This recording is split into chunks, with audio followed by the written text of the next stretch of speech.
The idea behind going lean as well as performance audits is really to provide a metric, a system of metrics, and it dovetails very nicely with the bill that the Senate and the House and the governor signed last year from Senator Bob Mensch about performance metrics. But what it does is it provides a template that gets codified in law for allowing for lean implementations from the executive branch, which Governor Wolf has already undertaken a number of lean initiatives. And then the performance audits provides the responsibility to the Auditor General then to develop people who are capable of reviewing those performance audits. So that's the basic thrust of the background. I've had about 35 years of experience in doing this type of thing. Again, the executive branch is already doing some of these types of lean implementation already, but it gives us a chance to codify that type of a bill. First of all, Representative D'Alessio and I have tremendous respect, and conceptually, my only apprehension about the amendment is about the independence of various groups. The General Assembly and the Supreme Court are separately audited by CPA firms, and if we were to do something that it's a separate piece of legislation to expand the scope of their audits so that the independence is maintained. The Auditor General is a dear friend of mine. I've known him for many, many years, and he always used to have a great expression in discussions we had where you can't always depend upon the quality of the Auditor General staff based upon the current incumbent. So while with the current incumbent I wouldn't have any major objections, if something were to happen later on for either side of the aisle, it would be problematic. But if a separate legislation came through that said the CPA firm that does our audits and the one of the Supreme Court, that would make a tremendous amount of sense. But again, I'm very concerned about the independence issue. Under CPA standards, to be independent, you must be completely free of any material conflicts. And the fact that we're all elected bodies in one way, shape, or form creates that kind of a problem for me from an independence perspective. If I may, Mr. Chair, just a follow-up question. It's my understanding that the performance auditors in 2209 are not currently contracted by or employees of the Auditor General. So that would be the same. We actually have a second bill that is the Auditor General Enforcement Act that I'm working with the Auditor General staff on. Glenn King and I have been working on it now for 5 months, 4.5, 5 months. That actually addresses that particular concern. But this bill gives the Auditor General the ability to go and hire those people for whom they don't have the current expertise. So what would happen is the fact that it's under if you're hired by someone as a CPA, your duty of allegiance is to that person that's hired you, which would then create the conflict interest. And so as a result, the CPA firm that would be hired under that provision would actually not meet the standard either. The best way to do the type of thing you're mentioning would be to have it mandated that the General Assembly and the Supreme Court receive those types of performance audits from their independent CPA firms, which all CPA firms that perform audits are capable of doing. Thank you, Mr. Chair. Thank you, Representative D'Alessio. Are you withdrawing? Oh, shucks. Okay. Representative Ryan, anything further? I would thought you made good arguments. I thought Representative D'Alessio was convinced. So. Shucks, my feelings are hurt. No, I would recommend a no vote. Thank you.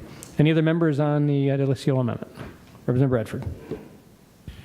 I would just point out that right now the audit of the legislature is done by the legislature, a committee that we appoint. So if we're going to talk about the rigorousness and the conflicts that exist, I think that's a pretty good one to start with.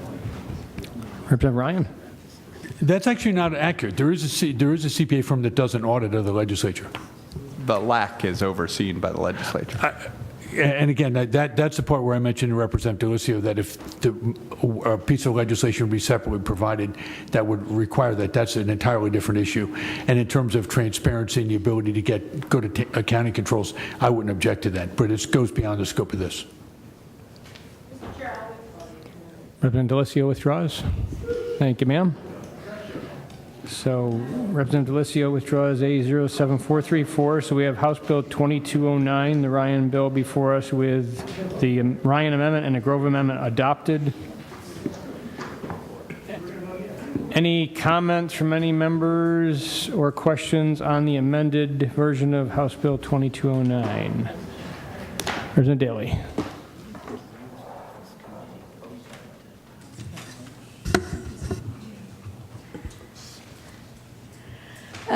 I see the definition of lean process improvement system, and I mean, I have obviously heard of lean process, but who is going to, I mean, are the departments going to need outside consultants to come in to, review the process that they would do this? I mean, or we're not expecting our current state employees to know this system until they've gotten some training, or, because I see there's also a part where the state agency employees will mentor and train other state agency employees. So I'm just curious how you get that process to work. Representative Ryan? Again, thank you, Mr. Chairman, and it was an outstanding question. I've actually started to talk with Kate Roberts at the governor's staff. We had reached out beforehand, and we just got a feedback yesterday at the picnic. But generally speaking, what would happen is could either be done internally or externally. The governor already has a department on lean operations that does it. There is a budgetary impact, as Representative Bradford indicated, and generally speaking, when we've looked at that, what the recommendation would be that since we have an appropriations committee and a legislature, that they would be identified annually, so that if at any point in time the legislature felt that these were not producing the results that were desired after a period of time, they would not be funded accordingly. But as such, we recognize there's definitely a cost consideration to this, and that would have to be funds that would be appropriated in the process. Mr. Chairman, can I have a follow-up question? All right. Yes, ma'am. Thank you. So if you bring in consultants to teach the lean process management, and then you have employees who know the lean process management, do you anticipate that we would always need the consultants, or that it would be a program that would begin to run itself because you would have lean process management folks on board? My general experience in doing this, and I've done about 7 or 8 lean implementations, is that your goal, most consultants' goal is to wean themselves from the engagement, because it's really considered to be a failure if the department is not able to be self-sustaining. We already have an example of that within the Commonwealth with the software packages that we're using with the various different packages. Once you get the training underway, and you've done that with the different, again, software, accounting, and financial systems and control. Once that's done, you really don't need anything other than a minor tweak here and there. So the recommendation would be, the goal would be to establish it up front, that outside consultants would not be needed in the long run. And candidly, with some of the staff that are already there, I'm not completely convinced much consulting services would be required, but we didn't want to tie the executive branch's hands in the event that they lost certain key people now that might require that they get people who have that type of capability to implement a lean system. And I would love to ask one final short question. Representative Daly? Governors change and administrations change, so how do you see it working from when administrations change?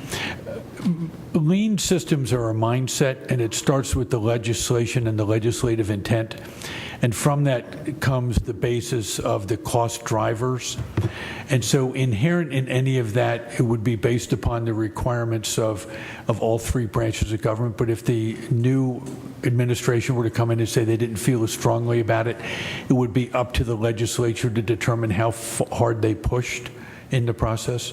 But the bill that's already been passed, and I forget the bill number, but Senator Mensch's bill that's already been passed as part of performance audits and the other work that's been done on performance metric systems, the systems are already in place that require that type of metric measurement.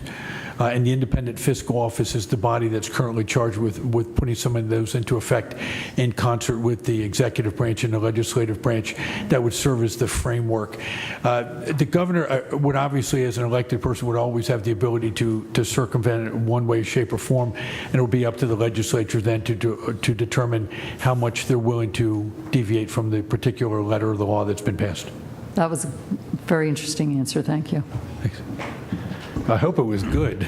I thought it was good. Good job, Representative Ryan.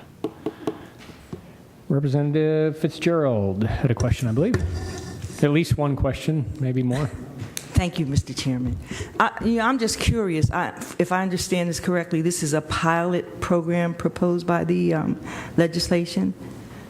It is a pilot program, but the legislation is the enabling legislation, but it's designed to get feedback, actually candidly to determine the various different comments that Representative Daley indicated, and any other type of cost and type of information relative to the expenditures of the outside consultants, and is there the type of benefit to be determined so we can make a final determination. So to answer your question is yes, it's a pilot program. It's starting with 1 or 2 to see where we go from there. Mr. Chairman, I have a follow-up question. Yes, ma'am. How is it determined, who determines the pilot agencies to be audited? I know that was coming, but I think it was the governor's office the way we did it in concert with us, correct? We changed it, and I just want to make sure I'm giving you the latest. So under the legislation, the Department of the Auditor General would recommend 2 agencies for the initial stage of performance audits, and then it would have to be approved by the Senate and House Appropriations Committees. Okay. The reason you want to do that is, and we had some changes that came about, but the reason you want to do that is that you want to be able to measure the progress.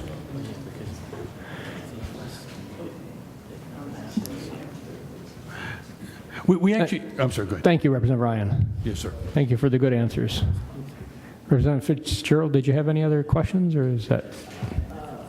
Well, no, I'm just not here, I'm happy to answer. Representative Ryan, if you can clarify, maybe? If there's clear on my answer or clear on the concept? clear on the concept. What the concept is designed to say, what was the purpose and the intent behind the legislation, any legislation that department for which the pilot's been determined, is the structure of the way we're dealing with those people, as an example, those people in need. We did one for a community college in Maryland as an example, and we found that the graduation rate in a community college was extraordinarily low. The school asked us to come in at the request of the legislature to go in and do certain things. We did it. We found that some of the processes for the assimilation of the student were problematic. And so people were taking classes that they weren't qualified for, so we did an assessment. And by the time it was done, after about a 3-year program, it determined that we had a graduation rate of about 75%. So what the intent really is to say, look, we really do want to make sure these programs are effective, the laws that we're passing. We may find, as an example, that we've asked the department, I hear it from schools all the time, we're getting them unfunded mandates. And then we give them an unfunded mandate, but nobody's tracking the expense. So the purpose of lean is to say, are you getting the big bang for the buck that you're hoping to get? I understand. Yes, ma'am. Representative Fitzgerald. Audits. What I'm not clear about was who determined and how is it determined that these particular or a particular agency is identified to audit during the pilot? How is that? I apologize. I misunderstood your question, so thank you for clarifying.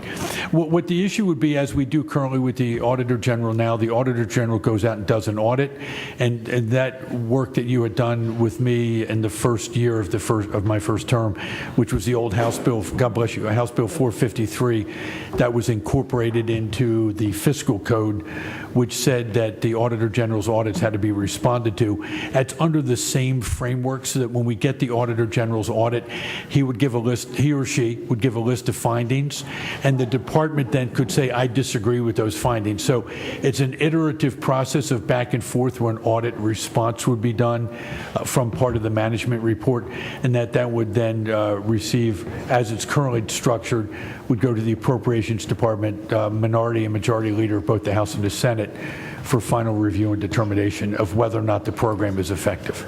So there's a whole series of checks and balances in there to prevent someone from running amok and creating a problem for either the executive branch or candidly putting a program on autopilot for which there's no determination of whether or not the program was effective or not at all.